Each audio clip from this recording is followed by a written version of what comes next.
कमी दिवसात कमी खर्चात जास्त उत्पन्न कसा घेता येईल याकडे शेतकरी जास्त लक्ष देत आहे. असाच काहीसा प्रयोग मोहोळ तालुक्यातील बेगमपूर या गावातील एका शेतकऱ्याने केला आहे.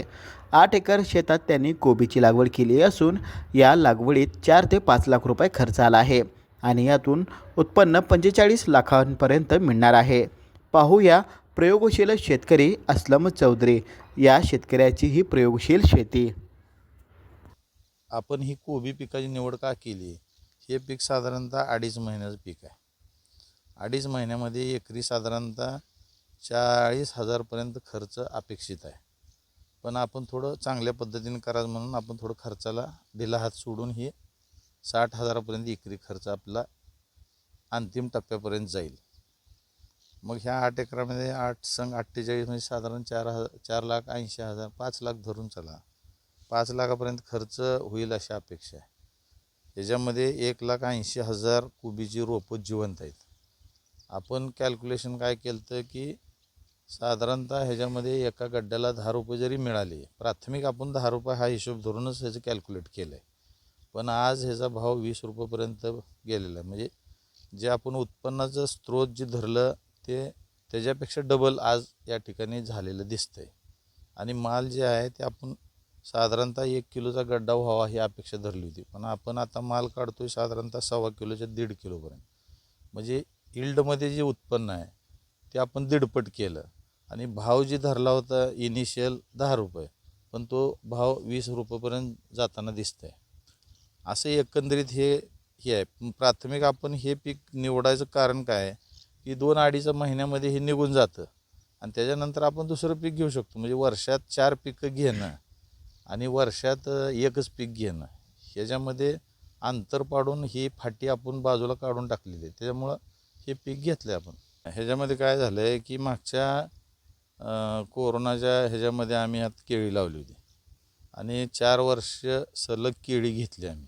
म्हणजे 4थं खोडवंसुद्धा या ठिकाणी घेतलं आणि 4 वर्षात जी पूर्ण पाला होता ते पूर्ण पाला न जाळता आम्ही हे सगळं कुट्टी करून तो पाला सगळा ह्यात गाडला आणि साधारणतः वर्षभर आम्ही ह्याच्याकडे बघितलंच नाही. एकदा पाला गाडून टाकला त्याच्यावर वर्षभर ह्याच्यावर दुसरं काहीच केलं नाही.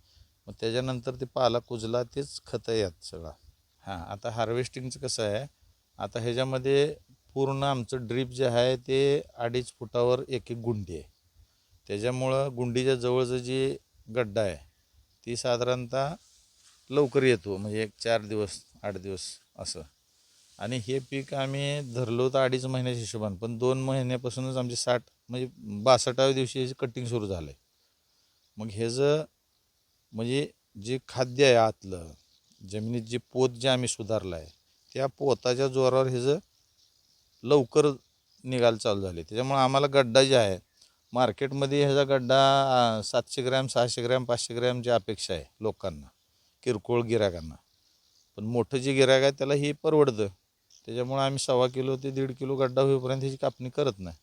आता ही हैदराबाद, पुन्हा आमचं इथं नांदेडला चाललं आहे, पुन्हा तुमचं ह्याला चाललं आहे माल, बीडला जातो, पुन्हा इकडं कोकणात जातो, कोल्हापूरला जातो, हैदराबादला जातो, सगळीकडे माल चालू आहे. ते आता हे साधारण आपण धरलं आहे 1,80,000 बुड आहे.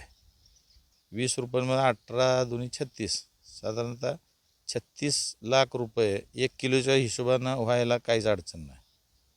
आणि हा 1.5 किलोचा आपण गड्डा करून विकायचा प्रयत्न करतो आहे, म्हणजे त्या हिशोबाने जातं आहे. ते वरचं काय आपलं काय म्हणते त्याला लकचा विषय. 40-45 लाख रुपये व्हायला काय अडचण नाही. शेतकऱ्यांना माझं प्रमुख आव्हान काय आहे की शेतकऱ्यांनी परंपरागत शेती आहे ती शेती थोडी बाजूला सारून आपण कमी वेळेत जास्त उत्पन्न आणि जास्त पिकं कशी घेता येतील हे बघितलं पाहिजे. आणि शेती ही पूर्वीपासून शेतीला म्हणलं जातं की उत्तम शेती, मध्यम व्यापार, कनिष्ठ नोकरी. ते दिवस निश्चितपणानं आपल्याला पुढे येणार आहेत आणि आहेत सुद्धा. फक्त जे करणाऱ्याला आहेत, न करणाऱ्याला थोडं प्रॉब्लेमॅटिक आहे. शेती ही केलीच पाहिजे. शेतकरी असलम चौधरी यांचे BSc पर्यंत शिक्षण झाले आहे. 8 एकर शेतामध्ये त्यांनी 2.5 महिन्यापूर्वी कोबी लागवड केली आहे. योग्य व्यवस्थापन, तण नियंत्रण ठेवल्याने त्यांना चांगले उत्पादन निघत आहे. कोबीचा एक गड्डा 1.5 किलोपर्यंत वजनाचा असल्याने त्यांना 8 एकरामध्ये सरासरी 2 टनापर्यंत उत्पादन निघण्याचा अंदाज आहे. बाजारभावाप्रमाणे 20 रुपये प्रति किलोचा दर गृहीत धरला तर त्यांना सरासरी 45 लाख रुपयांचं उत्पन्न मिळणार आहे, अशी अपेक्षा शेतकरी असलम चौधरी यांनी व्यक्त केली आहे. Irfan Patel, news 18 local, Solapur.